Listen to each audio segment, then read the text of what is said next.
12 soldiers stood in a circle. Each one pulled crumpled bills from their pockets.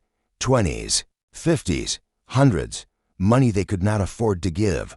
Money meant for families back home. For rent, for car payments, for emergencies.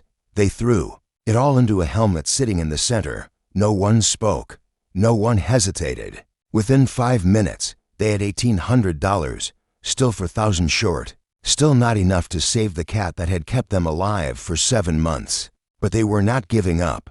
What happened next would test every bond they formed in combat, and the moment they finally brought that cat home would break every single one of them. Subscribe right now, because this story will wreck you in the best way possible. Comment what city and country you are watching from. Hit that like button, because you need to hear how far soldiers will go for the one thing that gave them hope in hell. This is the story of Grunt, the battle cat, and the 12 men who refused to leave him behind. Forward Operating Base Cobra, Anbar Province, Iraq, February 2009. The base sat in the middle of nowhere. Sand in every direction. Heat that made you forget what cold felt like. Explosions so constant they became background noise. The kind of place that ground you down day by day, until you forgot who you were before the war. 2nd Platoon, Bravo. Company had been there for 7 months, 30 soldiers when they arrived, 28 now. Came home in boxes. Everyone else was just trying to make it to month 12 without joining them. Staff Sergeant Marcus Webb was 31 years old, from Birmingham, Alabama. Army Infantry, 2nd Deployment. He ran 2nd Platoon with discipline and something close to compassion. His men respected him because he never asked them to do anything he would not do first. He ate last, slept last, checked on everyone before thinking about himself. But 7 months in that place was changing him, making him harder, making him care less, making him forget why any of this mattered. Then Grunt showed up and everything shifted. March 15th, Webb was pulling guard duty on the perimeter when he heard fighting, cats, snarling and screaming. He looked down from the tower, saw 3 wild dogs attacking something orange near the fence line. He grabbed his rifle, thought about ignoring it. It was just animals, not his problem. But something made him climb down. He fired 2 shots in the air. The dogs scattered. What they left behind was a cat, orange tabby, male, maybe 1 year old, torn up badly, bleeding from his shoulder and face. Barely conscious, Webb should have left it, should have let nature take its course. But he picked the cat up, carried him to the medic tent. Specialist David Martinez was there organizing supplies. He looked up, saw Webb holding a dying cat, said, "Sergeant, you cannot be serious," Webb said. "Fix him." Martinez said, "I am a combat medic, not a veterinarian." Webb said, "You fix soldiers. You can fix a cat." Martinez stared. Then he sighed, said, "Put him on the table. If he dies, he dies. I am not wasting real medical supplies on an animal." Webb said, "Just do what you can." Martinez cleaned the wounds, stitched what needed stitching, gave the cat antibiotics from his personal stash, said, "He probably will not make it through the night. Too much blood loss, too much trauma. But if he survives 12 hours, he might have a chance." Webb sat with the cat all night. Missed sleep, missed chow. Just sat there watching the cat breathe, willing him to keep breathing. By morning, the cat was still alive, weak, but alive. Martinez checked him, said, "I do not believe it. He should be dead." Webb said, "Guess he is tougher than he looks." They named him Grunt because he made this low growling sound when he was annoyed, because it fit. Within a week, Grunt was walking around the base. Within 2 weeks, he was healthy, fully healed. Like the attack never happened. But something about Grunt was different. He was not friendly, did not let anyone pet him easily, did not beg for food. He was independent. Tough only came around when he decided to. The platoon loved him immediately. Here's what you need to understand. In a combat zone, everything wants to kill you. The enemy, the heat, the boredom, the fear, your own mind. You stop trusting anything. You stop believing anything good can exist. Then something like Grunt shows up. Something that does not care about the war, does not care about politics or missions or why you are there, just exists, hunts mice, sleeps in the sun, reminds you that life is more than survival. Grunt became the platoon mascot without anyone officially deciding it. He just was. But Grunt was not just a mascot. He did something nobody expected. He started going on patrols. Not every patrol, just some. He would appear at the gate when soldiers were gearing up, would walk with them, stay close. If they stopped, he stopped. If they moved, he moved. At first, Webb tried to keep him on base. Too dangerous. But Grunt would find ways out, would follow at a distance. Eventually, Webb gave up, said, "If that kid wants to risk his life with us, let him. Maybe he knows something we do not." Grunt went on 17 patrols over for months, 17 times walking into potential death, and something impossible started happening. Every patrol Grunt joined came back clean. No contact, no improvised explosive devices, no ambushes. 17 patrols, 0 incidents. The platoon noticed, started joking that Grunt was good luck, started calling him the Battle Cat, started insisting he come on missions. Webb knew it was superstition, knew it was soldiers looking for patterns in chaos. But he could not deny the numbers. Patrols without Grunt had incidents. Patrols with Grunt did not. Coincidence or not, it mattered. Then July 4th happened. The platoon was running a night patrol. High-risk area. Intelligence suggested enemy activity. Grunt was with them. Walking point with the lead soldier, Private First Class James Cooper. To clicks into the patrol, Grunt stopped walking, just froze, ears back, body low, staring at the road ahead. Cooper stopped, said over radio. Grunt just stopped. "He is staring at something," Webb said. "What do you see?" Cooper said, "Nothing, just road." But Grunt will not move forward. Webb called halt. The platoon stopped, scanned the area. Nothing visible, no movement, no sounds. Just empty road in the dark. Specialist Rodriguez said, "Sarge, we are wasting time. It is just a cat." Webb ignored him, said, "Cooper, mark that spot. We are going around." They detoured, took an alternate route, reached their objective, completed the mission, came back a different way. Next morning, explosive ordnance disposal checked the spot where Grunt stopped, found a pressure plate improvised explosive device buried in the road, right where they would have stepped, big enough to kill everyone in the kill radius, at least for soldiers. Maybe 6. Grunt had saved them again. But this time it was not coincidence. This time he clearly detected something. How nobody knew. Nobody cared. They were alive because of a cat. August 20th. Orders came down. The platoon was rotating home in 30 days. Back to Fort Hood, Texas. Everyone was relieved, excited, talking about families, about normal food, about sleeping without wondering if you would wake up. But someone asked the question nobody wanted to answer. "What happens to Grunt?" Webb said. "We bring him home." Martinez said, "Sarge, you know we cannot do that. Military regulations prohibit animals on transport. No exceptions," Webb said. "Then we find another way. We do not leave him here to die." Rodriguez said, "How? We have 30 days. That is not enough time to arrange international animal transport. Those organizations need months, need thousands of dollars. We do not have months or money," Webb said. "Then we figure it out. We pool resources. We find an organization that can expedite. We do whatever it takes." Martinez said, "You are talking about thousands of dollars.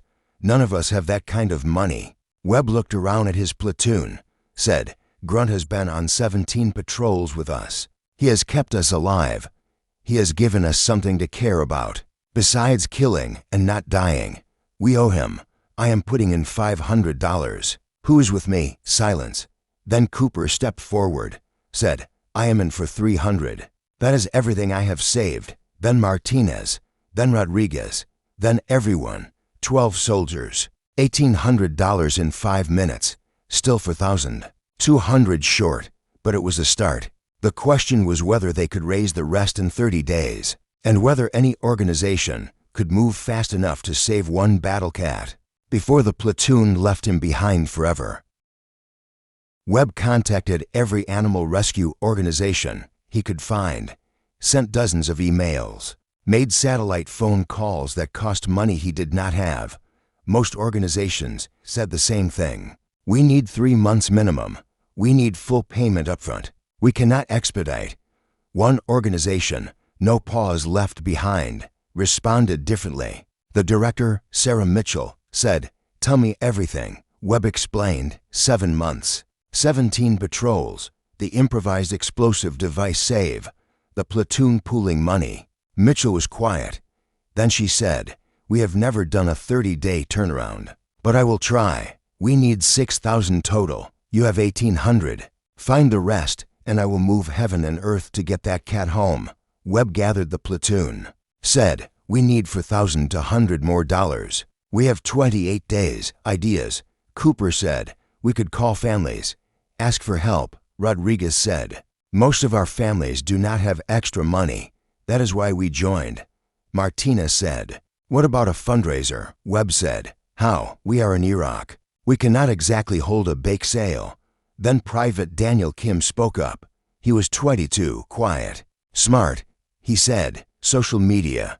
We post Grunt's story online. We ask for donations. People love military animal stories. It could work." They had limited internet access, but Kim created a page, wrote Grunt's story, posted photos, shared it on every platform he could access. Title was simple, "Help Us Bring Our Battle Cat Home." He included details, the attacks Grunt survived, the patrols he joined, the improvised explosive device he detected, the fact that 12 soldiers were pooling every dollar they had. He asked for help, for $1,000 to $100 in 28 days. Then he waited. For 2 days, nothing happened. $10 here, 20 there, not nearly enough. Webb started losing hope, started accepting they would have to leave Grunt behind. Then something changed. A military blog picked up the story, shared it. Then a veteran Facebook group. Then a Twitter account with 50,000 followers. Then a news outlet. Within 3 days, the story went viral. Donations poured in. $50, $100, $200. People they never met sending money because Grunt's story mattered to them, because they understood what it meant to find hope in darkness. By day 7, they had $3,000. By day 14, $5,000. By day 20, they had $8,000 to $100, more than they needed. Webb could not believe it, said, "People actually care." Kim said, "People always care, Sarge. They just need to know how to help." But having money was only half the battle. No Pause left. Behind was working miracles trying to expedite. They found a veterinarian in Baghdad who could do health certificates. They secured emergency export permits. They booked a commercial flight. But there was one massive problem. Someone had to physically transport Grunt from the base to Baghdad. 300 clicks, through active combat zones, through checkpoints, through territory where convoys got ambushed regularly. It was a suicide mission. Webb said, "I will do it." Martinez said, "No, you are not risking your life for a cat." Webb said, "He risked his life for us 17 times. I am doing this." Cooper said, "Then I am coming with you." Rodriguez said, "Me too." Webb said, "This is not a platoon vote." Cooper said, "You are right. It is not. We are coming." End of discussion. August 27th. 3 days before the platoon flew home, Webb, Cooper, and Rodriguez loaded Grunt into a carrier, said goodbye to the rest of the platoon, promised they would meet in Texas, got in a Humvee, started driving. The first 100 clicks were tense but uneventful. They passed through to checkpoints without issues. Grunt was sedated, quiet, just sleeping in his carrier. Then click 120. They saw a disabled vehicle ahead, blocking the road. Webb stopped, said, "This feels wrong." Rodriguez said, "Could be broken down, could be bait for ambush." Webb radioed base, requested surveillance, waited 15 minutes. Command came back. No enemy activity detected. Proceed with caution. They approached slowly. The vehicle was empty, burned out, abandoned. They drove around it. Nothing happened. Webb exhaled, said, "Okay. We are good." They continued. Another 80 clicks. The sun was setting. They wanted to reach Baghdad before dark. Then Cooper said, Contact rear. Vehicle. Following. Webb checked mirrors, saw a truck. Civilian. Could be innocent, could be insurgents. Webb accelerated. The truck accelerated. Webb said, "We have a problem." Rodriguez said, "How far to the checkpoint?" Webb said, 40 clicks, too far. The truck was gaining. Webb pushed the Humvee faster. The truck stayed close. Then it pulled alongside. Webb saw. The passenger saw the weapon, said, "Get down." Shots fired. Rounds hit the Humvee. Webb swerved. The truck swerved with them. More shots. The windshield cracked. Cooper returned fire. Hit the truck's tire. The truck spun out. Crashed into the ditch. Webb did not stop. Just drove. Drove until they reached the checkpoint. Reached safety. They sat there breathing hard. Checking for injuries. Everyone was fine. Then Webb remembered. He turned. Looked at Grunt's carrier. The carrier was intact. Grunt was awake. Staring at them. Unharmed. Webb started laughing. Could not help it. Said, "That cat has survived more than most soldiers." Cooper said, "He is a battle cat. Sarge, this is just another Tuesday for him." They reached Baghdad. Met the veterinarian. Got all paperwork completed. Handed Grunt to the no pause left behind coordinator. The coordinator said, "He flies out tomorrow. Lands in Houston in 3 days. You can pick him up there." Webb said, "Thank you for everything." The coordinator said, "Thank your platoon. They are the ones who made this possible." Webb, Cooper, and Rodriguez drove back to base. Made it without incident. The platoon cheered when they arrived. Treated them like heroes. Webb said, "We are not heroes. We just drove a cat to Baghdad." Martinez said, "You risked your lives for him. That is the definition of hero." Webb shook his head. Said, "No, heroes are people who save humans. We are just idiots who love a cat too much to leave him behind." August 30th, the platoon flew home to Texas. Landed at Fort Hood. Processed through. Reunions everywhere. Families crying. Children running to fathers. Wives kissing husbands. It was everything they fought for. Everything they survived for. But Webb felt incomplete. Grunt was not there. Grunt was still in transit. Webb went home to his apartment. Empty. Quiet. Strange after 7 months of constant noise. He sat on his couch, stared at the wall, thought about Grunt. Hope he was okay. Hope the flight was smooth. Hope this all worked out. September 2nd. Webb got the call. Grunt landed in Houston. He was cleared through customs, ready for pickup. Webb drove 3 hours. Brought Cooper and Martinez with him. They arrived at the cargo facility. Signed paperwork. A worker brought out a carrier. Webb heard meowing before he saw Grunt. Loud, angry, indignant meowing. The worker said, "He has been very vocal, not happy about the flight." Webb smiled, said, "That sounds like him." The worker set the carrier down. Webb opened it. Grunt stepped out, looked around, saw Webb, stopped meowing, just stared. Then Grunt walked to Webb, rubbed against his leg, started purring. Webb knelt down, picked Grunt up, held him. Martinez was crying.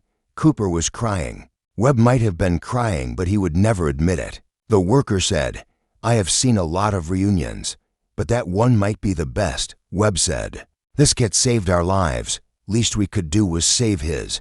But the story does not end there, because what happened 3 months later would prove that bringing Grunt home was about more than just saving one cat. Grunt adapted to Texas faster than Webb did.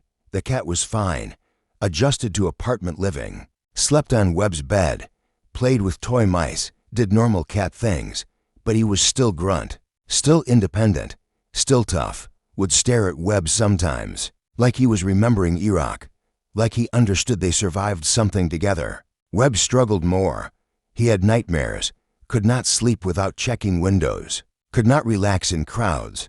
The war did not end just because he left. It followed him home, sat in his chest, made everything feel wrong. 3 months after coming home, Webb went to a veterans support group.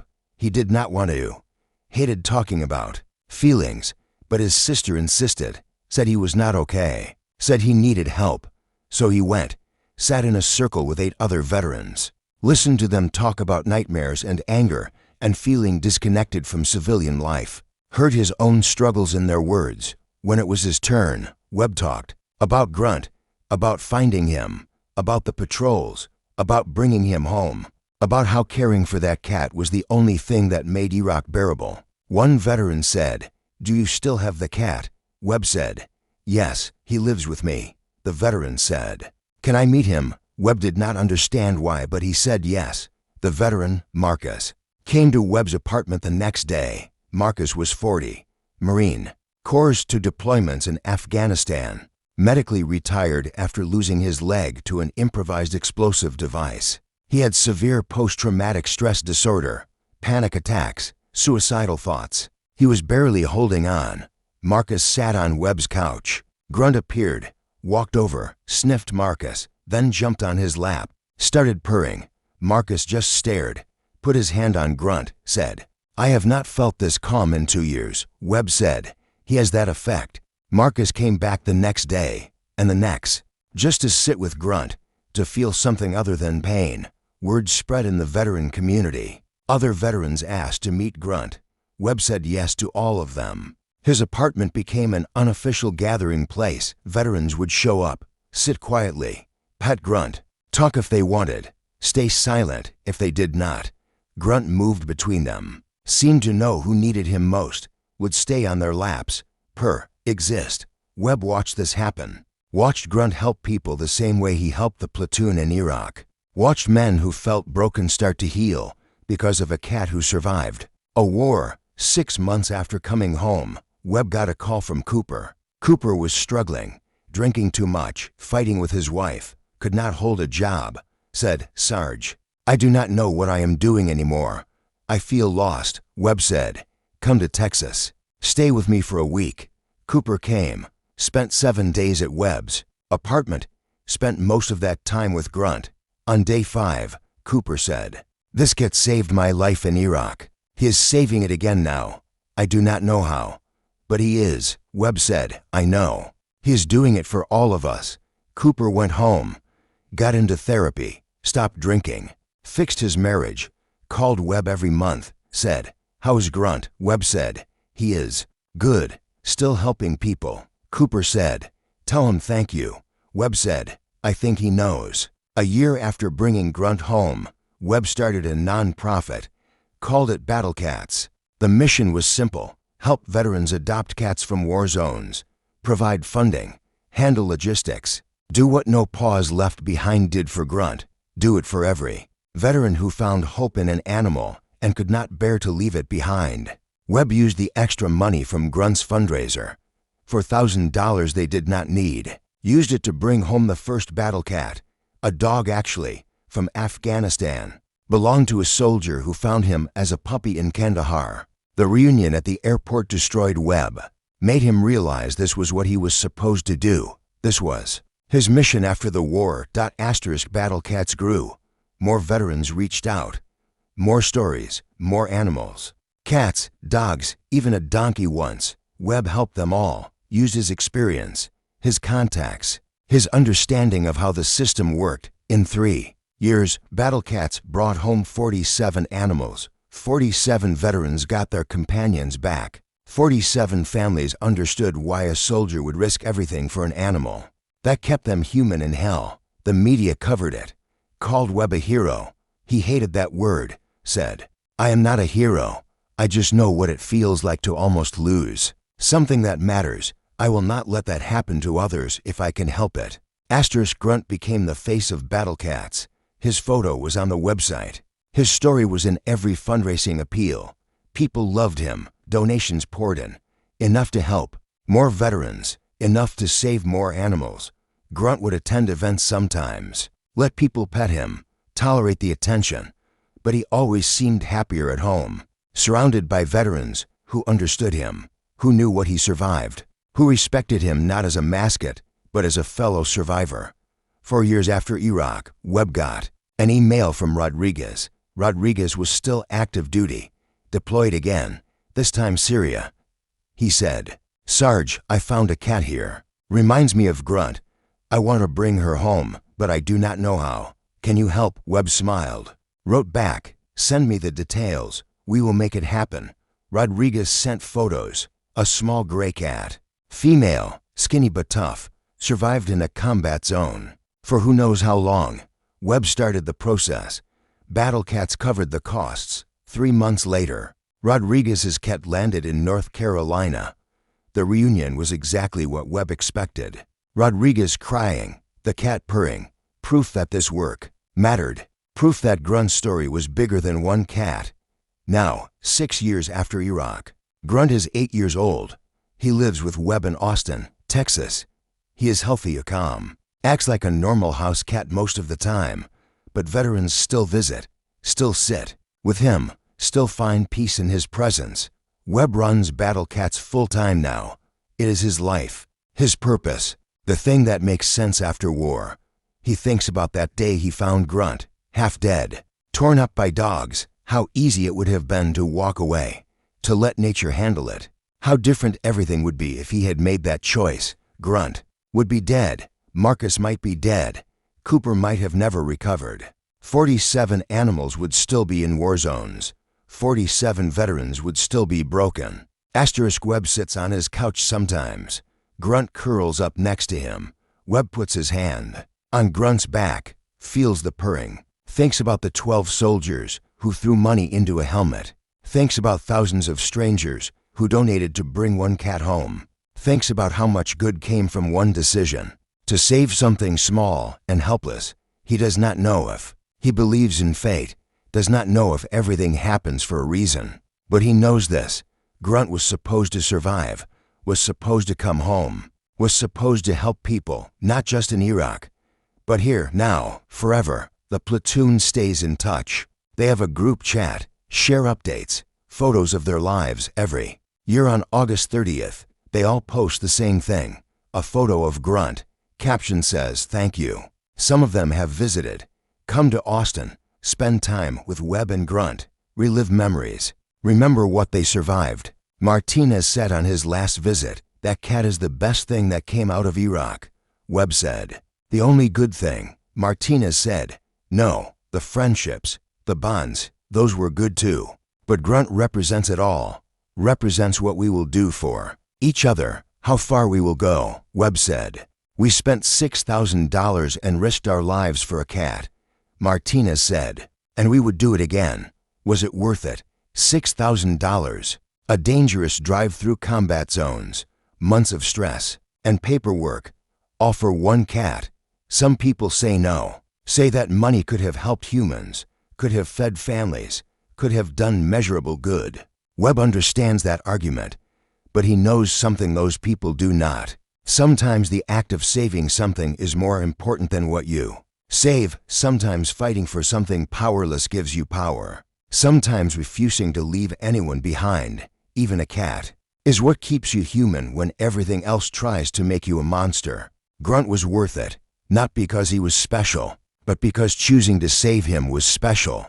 Because 12 soldiers decided that compassion mattered even in war. That is worth everything.